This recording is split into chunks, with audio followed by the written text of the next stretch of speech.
Tuh kan, ternyata gampang kalau membuat video pembelajaran dengan perlengkapan sederhana yang ada di rumah kita sendiri.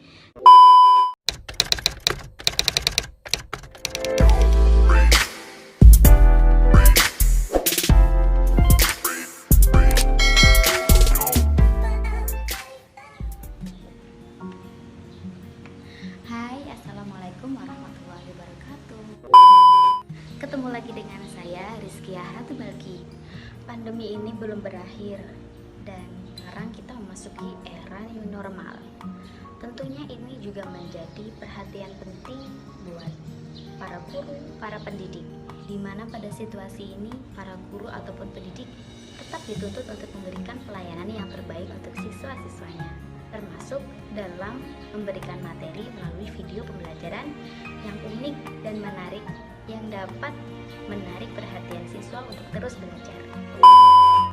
Sekarang sudah banyak beredar tutorial pembelajaran yang buat kalian para guru wajib menontonnya, karena dari situ kalian sudah bisa memilih beberapa referensi yang bisa kalian gunakan membuat video pembelajaran yang menarik.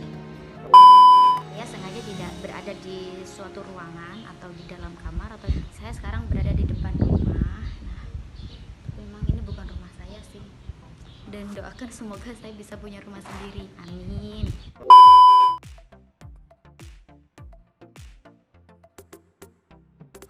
Di video kali ini saya akan memberikan tips-tips yang perlu Bapak Ibu perhatikan dalam pembuatan video pembelajaran agar supaya video pembelajaran yang Bapak Ibu buat bisa menjadi lebih menarik, lebih enak dipandang, dan dengan peralatan seadanya.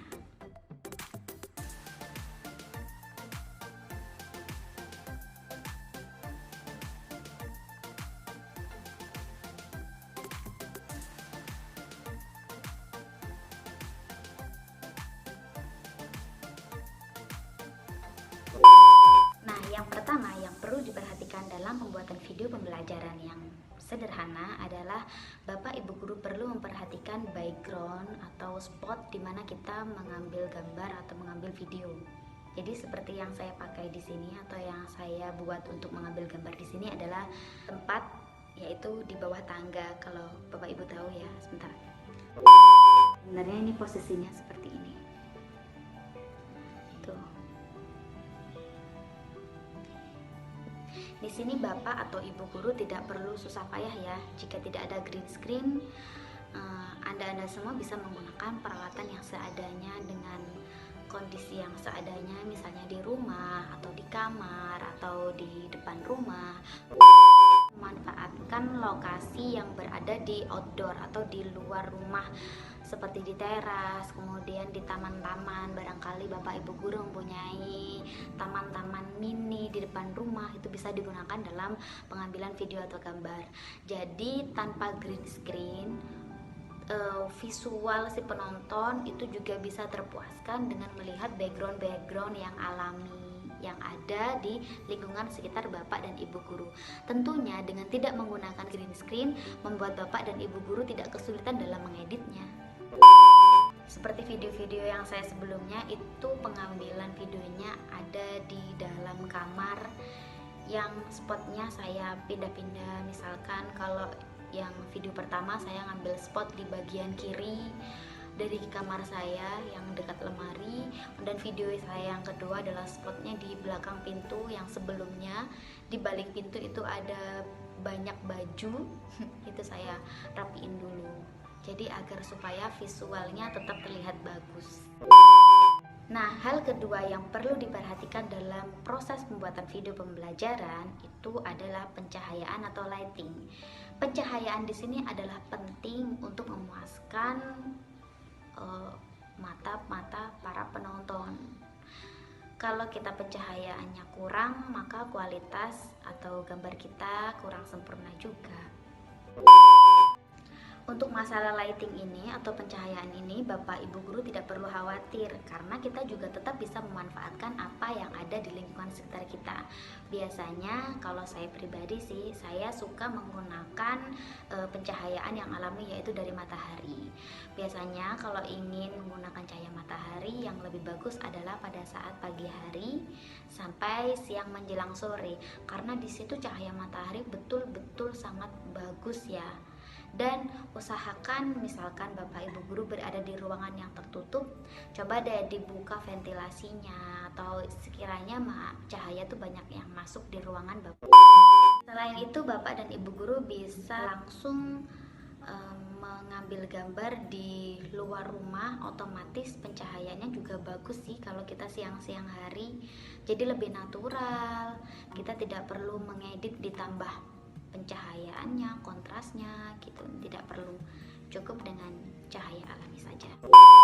Nah, setelah tadi kita memperhatikan waktu dan juga bagaimana atau kapan kita mengambil video yang tepat supaya mendapat cahaya yang baik untuk kualitas gambar kita juga harus memperhatikan angle di sini, maksudnya posisi atau bagaimana sudut pengambilan gambar kita. Jangan sampai kita membelakangi cahaya seperti ini. Nah, ini posisi saya dalam membelakangi cahaya. Bisa dilihat di belakang memang cahaya begitu terang, tapi kalau kita posisinya membelakangi cahaya, membuat gambar kita, kulit kita kalau bisa seperti ini. Bagaimana? Yang seperti ini atau yang seperti ini. Nah, saya rasa kalau seperti ini lebih natural ya, wajah kulit dan wajah kita, tidak perlu editing, tidak perlu touch up pakai bedak-bedak yang tebal-tebal. Nah, itu tadi, kalau pakai cahaya yang alami kan makin murah tapi kualitasnya bagus. Nah, untuk poin ketiga adalah perhatikan teknik framing. Teknik framing di sini adalah bagaimana sudut pengambilan gambar kita ketika di kamera itu bisa terlihat tidak terlalu ke atas, tidak terlalu ke bawah, tidak terlalu minggir ke kanan ke kiri, yang membuat mata si penonton itu berkaca-kaca karena ini bingung ini gimana cara kita menikmati video yang diberikan kalau angle-nya itu kurang pas atau framingnya itu kurang tepat gitu. Jadi memang yang paling baik adalah pas, tidak terlalu terpotong. Nah, kalau bisa segini ya. Dan 2000 years later. Intinya pada teknik framing ini Bapak dan Ibu guru harus menempatkan kamera HP yang dibuat untuk merekam gambar itu disesuaikan dengan jaraknya, dekat atau jauhnya, kemudian posisi. Jangan sampai kepala terpotong atau kepala terlalu ke bawah, kemudian posisi badan terlalu minggir ke kanan ke kiri. Jadi harus pas di tengah saja. Kalau memang mau menggunakan latar untuk kita presentasi, kita boleh sedikit minggir ke kanan atau ke kiri, tidak terlalu berlebihan ya, sehingga di sini tidak terlalu terpotong. Jadi lokasi atau spot ini bisa digunakan untuk melakukan presentasi. Intinya dalam pembuatan video yang sederhana ini, Bapak dan Ibu guru jangan takut untuk menggunakan peralatan-peralatan yang seadanya dengan teknik-teknik yang sudah saya ajarkan atau yang sudah saya kasih tahu tadi ya, karena itu sangat mudah dan Bapak Ibu guru tidak akan kesulitan dalam mengeditnya. Tidak seperti kita melayang-layang ya, kalau kita menggunakan green screen banyak yang bilang oh video kita melayang-melayang atau kayak gimana gitu ya. Tapi kalau kita menggunakan background yang sederhana, kemudian teknik pencahayaan yang bagus, Bapak Ibu guru jadi tidak perlu mengedit filter lagi, tidak menambah kontras cahaya atau menambah lighting atau yang bagaimana. Kita bisa menggunakan matahari untuk pencahayaan. Dan untuk audio, kalau posisi rumah kita sudah kondusif dan nyaman, kita tidak perlu menambahkan audio. Tapi kalau memang Bapak Ibu guru perlu menambahkan audio tambahan, bisa menggunakan clip on ini. Nah, ini bisa didapatkan dengan murah loh. Bapak dan Ibu guru bisa membelinya di online shop atau di toko-toko terdekat. Sudah banyak yang menjualnya.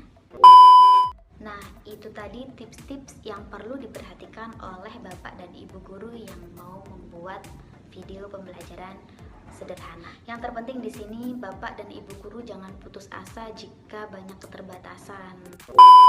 Nah, semoga dari video yang saya berikan kali ini bisa bermanfaat untuk Anda-anda semua, kalian-kalian yang sedang membuat video pembelajaran bisa mengikuti tips-tips yang saya berikan ini, dan semoga video pembelajaran kalian semua, Bapak Ibu guru semua, bisa bagus dengan pengambilan gambar yang sederhana. Tuh kan, ternyata gampang kalau membuat video pembelajaran dengan perlengkapan sederhana yang ada di rumah kita sendiri. Nah, Bapak dan Ibu guru di rumah bisa tonton video ini dan ikuti tips-tips yang sudah saya berikan. Selamat mencoba, semoga berhasil dalam membuat video pembelajaran yang menarik untuk siswa-siswi di rumah. Wassalamualaikum warahmatullahi wabarakatuh.